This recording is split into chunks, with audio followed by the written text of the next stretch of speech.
పాపాన్ని బయట పెడుతూ వారిని ప్రక్షాళన చేసే ప్రయత్నం చేశారు. దేవుని వాక్కుతో పరిశుద్ధపరిచే ప్రయత్నం చేశారు. ప్రభువు వైపుకు వారు నడిపించే ప్రయత్నం చేశారు. ఎక్కడ వాళ్ళు భయపడలేదు, ఎక్కడ కూడా వారు అందించే సందేశం విషయంలో రాజీ పడలేదు.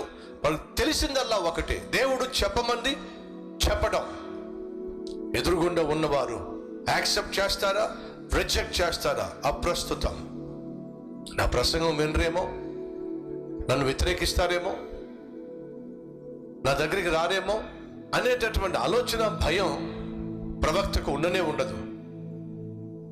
పరిచర్యను ప్రారంభించిన తొలి రోజుల్లో వాక్యాన్ని సూటిగా స్పష్టంగా ఉన్నది ఉన్నట్టుగా ప్రకటిస్తున్నప్పుడు నాకు చాలా మంది సలహా ఇచ్చారు.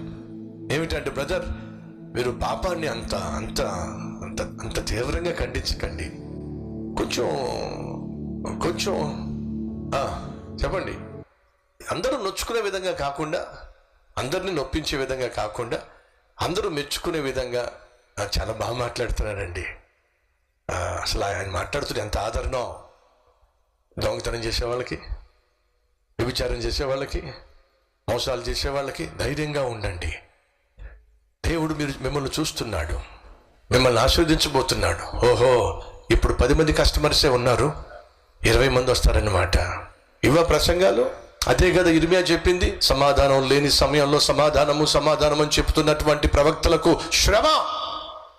ప్రజలు ఇష్టానుసారంగా జీవిస్తున్నప్పుడు వారిని సరిచేయాల్సిన దానికి బదులుగా పైనే గాయాలు కడుగుతున్న ఈ కాపర్లకు శ్రమ. ఆ రోజు జరిగింది అదే, పైనే ప్రసంగాలు. తాను నొప్పక, ఏ ఒక్కరిని నొప్పించక,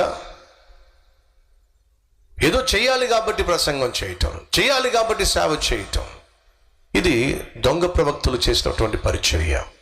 కానీ దేవుని చేత ఏర్పరచబడిన ప్రవక్తలు ఎప్పుడూ కూడా దేవుడు చెప్పమన్న దాన్ని చెప్పటంలో వెనుకంజ వేలా. అదే చెప్పారు నాకు, ఇంత సూటిగా వాక్యం చెప్పొద్దు, జనం రారు. ఇంత ఖచ్చితంగా ఖండితంగా వాక్యాన్ని బోధించొద్దు, జనం రారు. అలా కాకుండా కొంచెం ఆదరణతో కూడిన మాటలు, అలాగే కొంచెం ఓదార్పుతో కూడిన మాటలు, కొంచెం ధైర్యపరిచే మాటలు, ప్రోత్సాహాన్ని ఇచ్చే మాటలు. దేవుడు కనికర సంపన్నుడని, మహా